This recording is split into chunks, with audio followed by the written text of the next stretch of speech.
México.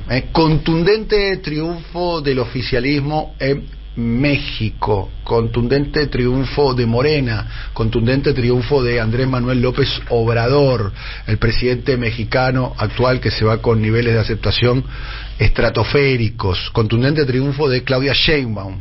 Vamos a ponerlo en números. Claudia Sheinbaum, 58.7% de los votos. Xóchitl Gálvez, la candidata de la oposición, del PRD, del PRI y del PAN, todos juntos, 28.2%, más de 30.5% de diferencia. Y el tercer candidato que no pudo llegar, Jorge Maynes, 10.5%. Las razones de este contundente triunfo, que nosotros habíamos anticipado en un diálogo la semana pasada con Alfredo Serrano Mancilla, son varios. Y para analizar por qué ganó la izquierda, la semana pasada nos preguntábamos por qué ganará la izquierda, ahora lo afirmamos, por qué ganó la izquierda. Estamos en contacto de Ciudad de México con el titular de la CELAC, Alfredo Serrano Mancilla. Alfredo, muy buenos días, ¿cómo está? Tenés cara de un poco de dormido, me imagino. Ha sido una noche electoral, una noche larga allí en Ciudad de México. Hola, buen día, Dani.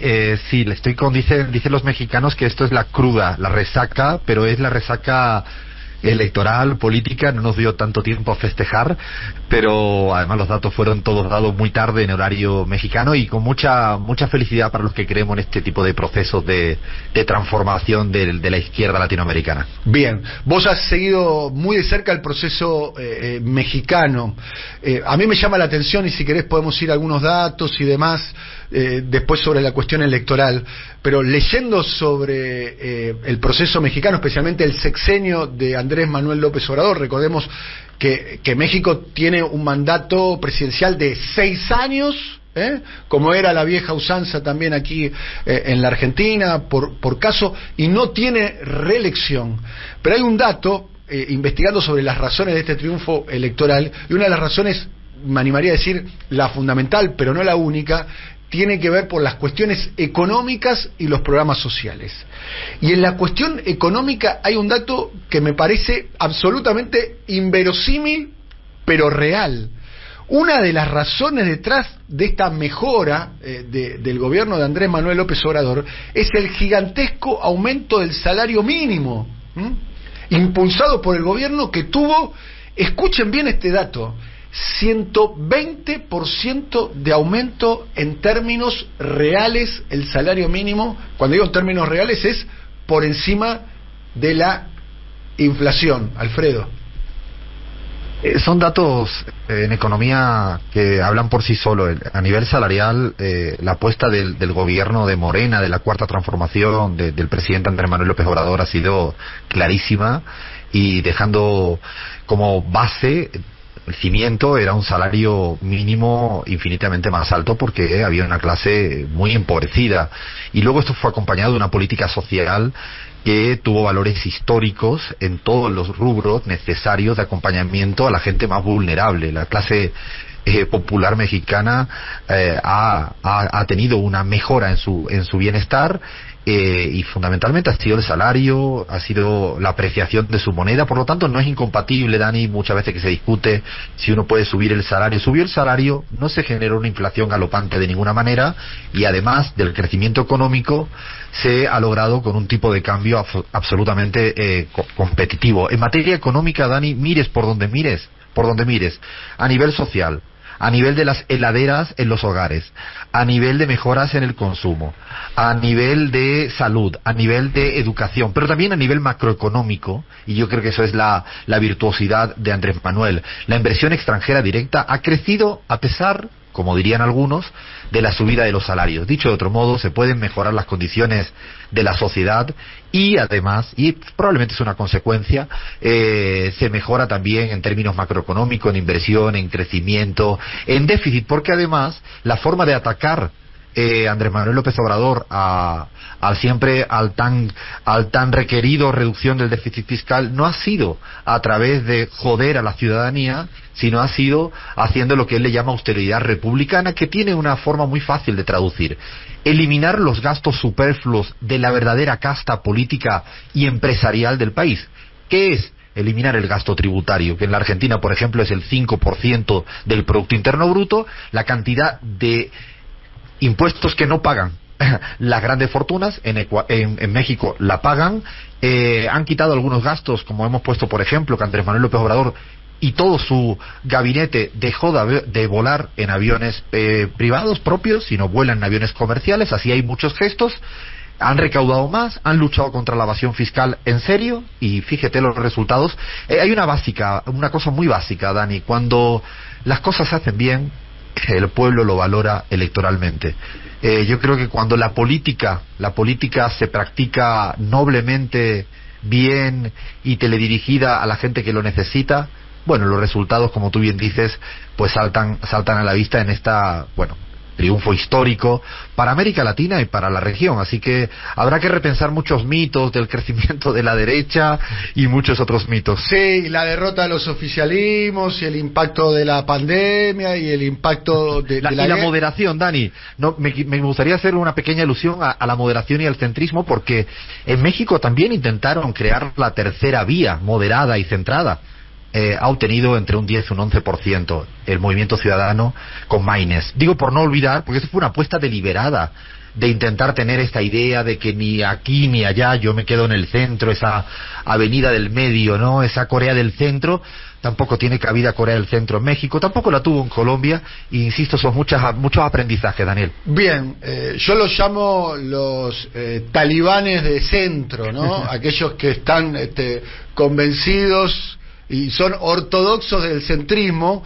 Vos tenés otra categoría, Alfredo, que es hasta más irónica y más profunda que la mía, que es: pongámonos de acuerdo, que no nos vamos a poner de acuerdo en nada. Sí, ahí eso lo aprendí alguna vez cuando me dijeron que se puede llegar a un consenso en no tener consenso en nada, lo cual es la cosa más estúpida y vacía que te puedas imaginar en la toma de decisión. Y por lo tanto yo creo que en México también, y lo digo porque a veces uno se olvida de la tercera fuerza es el intento deliberado de ocupar el centro, y el centro, insisto, se quedó lejísimos de una propuesta claramente de izquierda como es la de Claudia Sheinbaum en este caso. Bueno, transferencias monetarias en programas sociales aumentaron en promedio, términos reales, 55 puntos durante el sexenio de Andrés Manuel López Obrador. Y vos decís, che, ¿la inflación se disparó? No. ¿El tipo de cambio se disparó? No. El tipo de cambio, escuchen bien, se apreció 17 puntos. Se apreció, es que el que se devaluó fue el dólar, no el peso mexicano. En términos reales, el ingreso laboral promedio, ya no el salario mínimo, que tuvo un crecimiento exponencial de 1.200 puntos en 6 años, sino el ingreso laboral promedio durante los 6 años fue de 24 puntos frente a la inflación. Esto es lo que sucedió en el gobierno de Andrés Manuel López Obrador, para entender. Hay otro aspecto que tiene que ver con la trayectoria, y me gustaría unir dos biografías, Alfredo, que vos las conocés bien. Primero, estamos hablando de un militante político como Andrés Manuel López Obrador, de 40 años. Un hombre además que conoció la derrota, porque él logró la presidencia recién en su tercer intento, después de 2 intentos donde él termina acusando la idea del fraude. Hay un detalle en su biografía que me gustaría que lo podamos profundizar, Alfredo, que es cuando él hace una caminata de 700 kilómetros hasta Ciudad de México. Cuando digo una caminata, es una caminata. No es que se subió a un auto y anduvo por los pueblos y se bajaba y saludaba a la gente.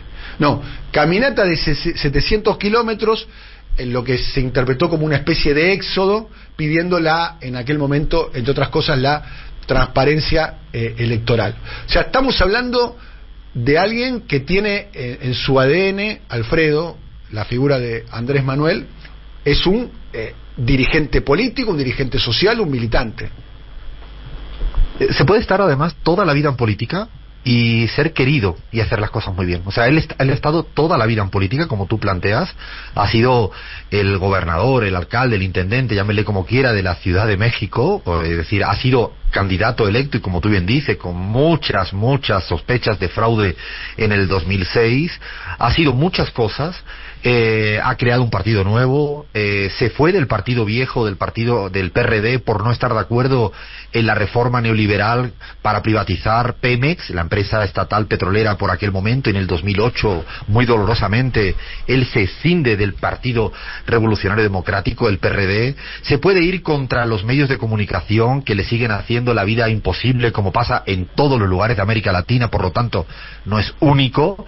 El poder económico también intenta doblegarle, y a pesar de todo eso, a pesar de estar tantos años en política, se puede ir con un resultado electoral como este, porque este es un plebiscito sobre la gestión y sobre la figura, sobre el proyecto encabezado y liderado por Andrés Manuel López Obrador.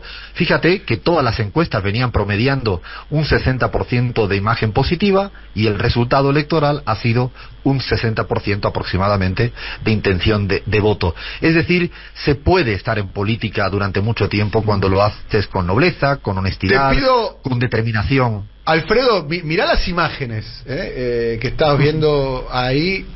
Esto es una movilización que se hizo hace meses atrás. El que está ahí es el presidente de México. Hay una foto muy impactante publicada por el diario The New York Times. Dicho sea paso, es una foto que tiene en su oficina el vocero del presidente, o quien trabaja junto al vocero del presidente, Jesús Ramírez. Esa foto me gustaría compartirla, por favor, con los con quienes están viendo en este momento este diálogo. Estamos hablando de un líder popular, muy importante. Y Dani, déjame darte una anécdota de anoche, que estábamos ahí en el centro, en el comando de campaña, como se diga. No había nadie de las personas más cercanas a Claudia Sheinbaum, que habitualmente cuando eres una candidata propia, la gente quiere que gane tu candidata, como es normal, pero también le quiere dar todas las explicaciones de la gran victoria a tu propia candidata. No había nadie, absolutamente nadie de su círculo más íntimo, en ese momento tan importante como era ayer domingo, que no tuviera claridad que esto era una victoria aplastante de Andrés Manuel López Obrador. No había absolutamente nadie. Y es, digo, llamativo, porque bien sabes que siempre hay rencillas, que si yo soy diferente, si yo ya he logrado ya... No había. De hecho, en el discurso de Claudia Sheinbaum de anoche, el cierre fue muy bonito, porque fue realmente lo único que dejó casi de leer, que quiso decírselo a Andrés Manuel López Obrador, que de manera muy generosa mandó un vídeo cortito que hizo público para precisamente felicitar, sacarse de la centralidad de la política. Y yo creo que eso también es llamativo, porque en los entornos de las candidaturas presidenciales uno ha aprendido muchas cosas, y nadie estaba en un momento viendo al jefe de prensa, viendo el discurso de Andrés Manuel, como diciendo, es él, no había duda. Y fui preguntando lo que te pasa, Dani, cuando vas a algún país y más allá del trabajo, hablar con la gente, no había nadie que cuestionara. Claro, es que ha sacado el 60% de los votos. Cuidado, en primera vuelta, Dani, en primera vuelta, porque no es lo mismo cuando hay un escenario condicionado de segunda vuelta. Y yo creo que es mucho para aprender, para leer, para saber cómo ha hecho las cosas, cómo ha comunicado, cuánta valentía ha tenido. Creo que habría que empezar a hacer muchos manuales de Andrés Manuel López Obrador. ¿Cuánta valentía ha tenido, por caso, en su política exterior, ¿no? Participando en el rescate. Esta foto es extraordinaria. Es hermosa. Esta foto para mí vale el lugar común. Una imagen vale más que 1000 palabras. Esto es un presidente rodeado de su pueblo, como presidente. Es así como lo ves. Así como lo ves, caminando Andrés Manuel López Obrador. Así deja la presidencia un hombre que escribió la historia grande de México, ¿no? Claramente, la historia grande de México, ¿no? Porque el triunfo de Andrés Manuel López Obrador es el triunfo de probablemente el presidente más importante de la historia contemporánea de ese país, según la mirada del pueblo mexicano, hay que decir, y se suma a la historia grande de América Latina. Claramente la gestión de Andrés Manuel López Obrador, con una política exterior con mucho grado de autonomía de Estados Unidos, ¿no? Reivindica a Cuba, pide el fin del bloqueo, lo hace sin titubeos, es solidario Ha declarado a Cuba patrimonio, al pueblo cubano, como ha solicitado que sea patrimonio de la humanidad por su valentía y por su vehemencia. Como tú bien dices, sigue desconociendo a la usurpadora presidenta del Perú, Dina Boluarte, la sigue desconociendo. Ha roto relaciones con el Ecuador después de lo que hizo el presidente Daniel Noboa de asaltar una embajada. Lo que tú planteabas es más, hay cosas invisibles. Ha candidateado permanentemente los organismos internacionales en contra de Estados Unidos. Yo creo que ha hecho una política exterior muy activa, probablemente muy silenciosa, con mucha soberanía, sin sumisión, teniendo en cuenta que es vecino del norte y eso es inevitable, y la frontera hay que gestionarla, no es fácil, tomando decisiones en las votaciones de Palestina o respecto a cualquier otro aspecto independiente. Me parece que deja también huella para un poco ese paradigma de orden geopolítico. También habría que estudiarla, y personalmente creo que América Latina le tiene que agradecer mucho a Andrés Manuel en la región latinoamericana, porque en un momento difícil como es este para el progresismo, para la izquierda, para los campos nacionales populares, esta victoria me parece que además da esperanza y también exige a otras fuerzas de pararse de llorar, de lamentarse porque los medios de comunicación son muy duros. Bueno, sí, ya sabemos que son muy duros. Bueno, una chocolatina le podemos regalar a aquel que haya descubierto a día de hoy que los medios de comunicación están en contra, o que el poder económico en algún momento te va a intentar dar un golpe cambiario, otra chocolatina. O sea, podemos darle muchas chocolatinas a mucha gente que intenta siempre arguir y explicar la derrota, no por revisar. Porque los enemigos son muy bravos, sí. Claro. Sí, los enemigos son bravos, siempre son bravos, Dani. Sí. Siempre son descubren, bravos. además, cuando llegan al gobierno que la derecha es despiadada, ¿no? Realmente. Yo llamo eso los que van a ver Batman y se sorprende porque el Guasón es malo. Y sí, pagate la entrada, el Guasón es malo, ¿qué querés? ¿Entendés? Ahí está escrito en el guión. A ver, seamos justos. Ahora hablamos mucho de AMLO, hablemos ahora de la candidata, de la candidataza. Mirá esta imagen, año 86. Militancia del movimiento estudiantil. Esto es lo que pasaba en México, Maradona le hacía el gol contra los ingleses y Claudia Sheinbaum, mientras tanto, hacía historia a su manera. Mirá. Al principio del conflicto, la rectoría gastó millones de pesos en publicaciones en los periódicos, en la radio, en la televisión, sobre todo. Nos decíamos que éramos gente completamente ajena a la universidad y que no era un movimiento estudiantil legítimo.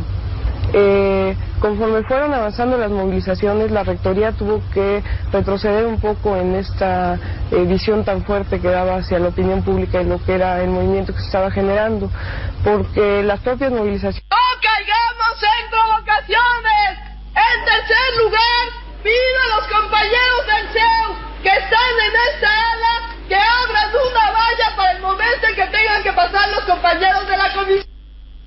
Emocionante, Alfredo, lindas imágenes de una joven militante universitaria, Claudia Sheinbaum, ¿no? La ves ahí en la barricada.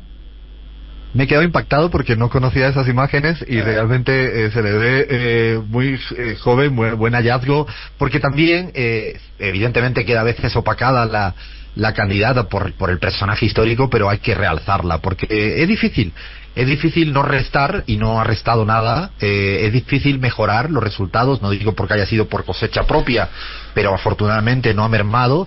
Tiene trayectoria, tiene biografía, ha demostrado mucha lealtad a Andrés Manuel López Obrador, a los principios ideológicos, que yo creo que es lo más importante. Es una candidata nítidamente de izquierdas, o sea, no hay nada que uno pueda dudar de lo que ha llegado hasta este momento, y ya tiene trayectoria porque ha sido alcaldesa de nada más y nada menos que la Ciudad de México, ha sido secretaria de Andrés Manuel López Obrador del tema medioambiental, tiene una trayectoria académica, viene de trayectoria académica del más alto nivel, forma parte de un panel que fue premio Nobel en términos de cambio climático. O sea, es una persona con mucha contundencia, muy tranquila, mucho más relajada, probablemente en términos de oratoria pues no va a ser como Andrés Manuel López Obrador, pero con mucha firmeza, con mucha firmeza, con mucha claridad, con mucha eficiencia, con mucha gestión, y yo creo que ahora tiene pues la tarea titánica de lo que ayer se escuchaba en los pasillos, que es lo que se nos viene. O sea, cuando uno es hegemonía, como es Morena aquí, pues a partir de ahora toda hegemonía siempre tiene discusiones más adentro que afuera.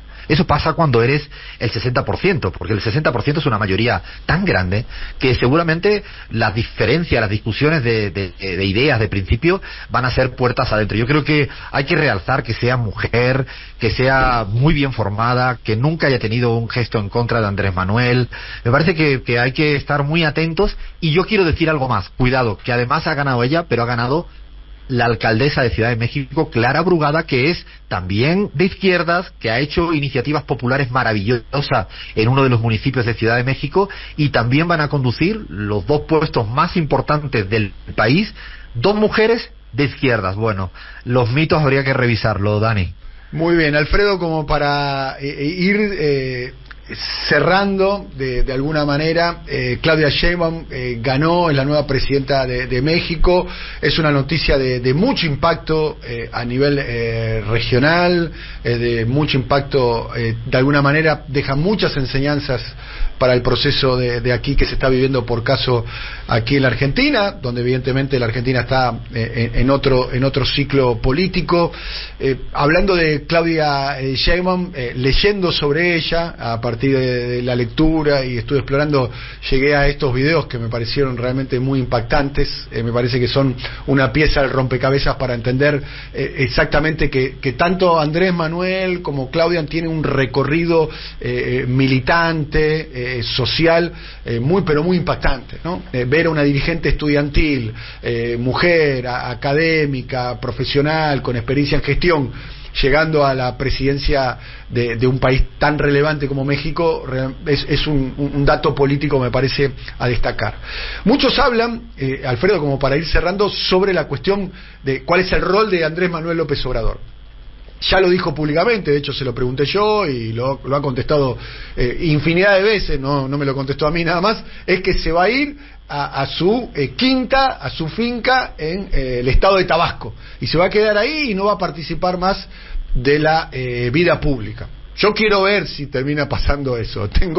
No digo que tengo mis dudas, quiero ver si es posible que suceda eso. Pero muchos hablan de la injerencia que puede tener Andrés Manuel sobre Claudia, de alguna manera, y una posible tensión en ese sentido, ¿no? Por lo pronto hay un elemento que, leyendo sobre Claudia, me llamó la atención, que es durante la pandemia.